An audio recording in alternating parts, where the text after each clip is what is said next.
Cela fait maintenant plus de 20 ans que l'arc de l'île d'Erbaf nous a été raconté, et nous venons seulement de le découvrir dans les color spreads de One Piece. Entre foreshadowing et énigmes, Eiichiro Oda nous glisse des indices sur le futur de son œuvre. Mais est-il possible aujourd'hui de trouver ce qu'est réellement le One Piece et d'avoir des indices sur la fin du manga? C'est ce que nous allons voir dans ce 4e chapitre de la quête. Salut, ça va? Ouais? Et bah tant mieux parce qu'aujourd'hui on est parti pour analyser 3 color spreads de One Piece et déceler 2 petits indices sur le futur de l'œuvre. Mais vous allez surtout découvrir en avance l'histoire de l'arc Elbaf. Aujourd'hui on s'attaque donc au color spread des chapitres 117, 128 et 133. Mais si vous ne connaissez pas les foreshadowing ou les color spreads, je vous invite à aller voir la première vidéo de ce format. Le color spread du chapitre 117, intitulé Dory et Brogy, ne semble rien teaser de particulier, mais il permet surtout d'illustrer en couleur ces deux géants. Grâce à l'analyse de leur posture, on peut déterminer qu'ils ont le même objectif, et ça notamment car ils regardent dans la même direction. Alors quel peut être cet objectif? À l'époque c'était de battre leur rival, mais ce n'est pas impossible qu'ils en aient un nouveau. Que ce soit protéger leur île, aider le futur roi des pirates, ou encore rentrer sur Elbaf. Malheureusement je ne trouve rien d'autre à dire sur ce color spread, mais si vous avez des idées n'hésitez pas à le mettre dans les commentaires, car c'est une analyse collaborative. Cependant, le deuxième color spread de cette vidéo est beaucoup plus intéressant. Au chapitre 128 intitulé Un pavillon symbole de fierté, nous avons le droit à cette magnifique page couleur où les Mugiwara volent sur des ptéranodons. Évidemment, les 3 ptéranodons font penser à King et à son fruit du démon, le Ryūryūnomi modèle ptéranodon. De plus, ces 3 dinosaures sont verts, et le vert est représenté dans One Piece par Zoro, l'ennemi du ptéranodon King pendant l'arc de Wano Kuni. Simple coïncidence ou foreshadowing de génie, je vous laisse me mettre ça dans les commentaires. Sanji, lui, porte un sweatshirt ressemblant fortement à la veste de Jin. Même couleur, un dragon qui a désormais grandi et une capuche en plus. Cela tease potentiellement un retour du personnage dans quelques temps.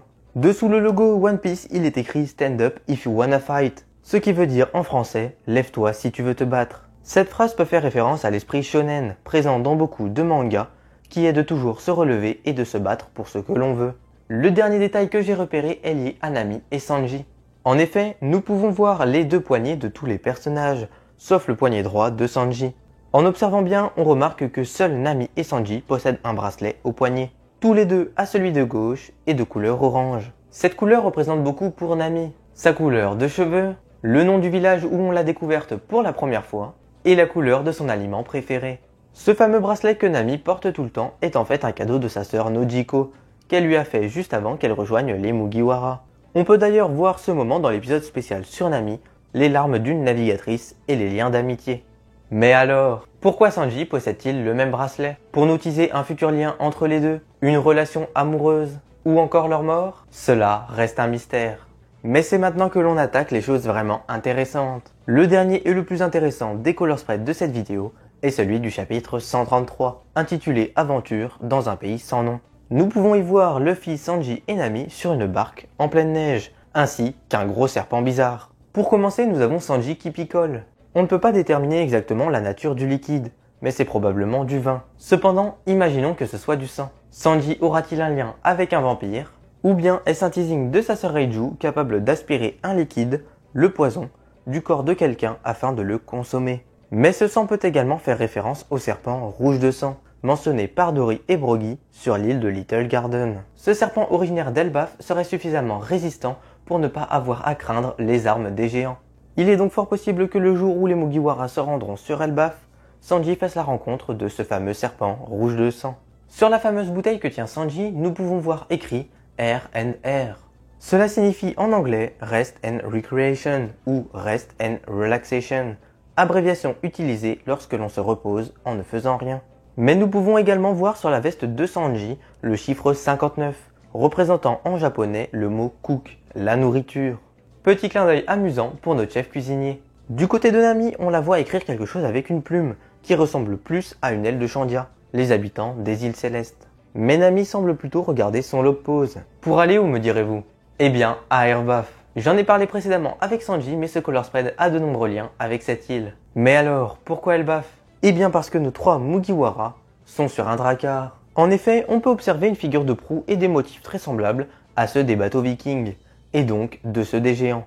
De plus, Nami qui regarde dans la direction de son poignet semble également regarder la boîte présente sur l'embarcation. Un potentiel futur cadeau que nos héros apporteront sur cette nouvelle île. Une île plutôt estivale comme le montre l'herbe au-dessus de cette boîte, mais où il neige parfois, comme dans ce color spread. On retrouve également dans ce color spread un petit foreshadowing du serpent Nola que l'on découvre à l'arc de Skypiea. Mais Nola est grandement inspiré de Jormungand, un gigantesque serpent de la mythologie nordique et fils du dieu Loki. Encore un lien avec le fait que nous irons à Elbaf très prochainement. Nous pourrions rencontrer le fameux Jormungand et son père Loki, le prince des géants qui s'est vu refuser sa demande en mariage par Charlotte Laura, la fille de Big Mom, faisant entrer les géants en conflit avec l'équipage de l'impératrice. Mais Loki ne serait-il pas enclin à accueillir Monkey D. Luffy, le dieu du soleil qui est responsable de la chute de son ennemi Big Mom? Ceci pourrait très bien donner un magnifique début d'arc. Cependant, Loki changerait d'avis sur les Mugiwara après qu'ils aient volé son Road Poneglyph. Mais si, le quatrième? Eh bien, moi je pense qu'il est sur Elbaf. Pourquoi ça? Eh bien, parce que Nola. Mais oui, Nola, le serpent, inspiré du fameux Jormungand. Dans plusieurs mythes, Jormungand apparaît comme le rival du dieu Thor, qu'il rencontre notamment lors d'une fameuse partie de pêche, décrite dans 6 textes et reproduite picturalement sur 4 pierres runiques. Une pierre runique est une pierre dressée, gravée d'inscriptions runiques. Il s'agit souvent de monuments à la mémoire de personnes décédées.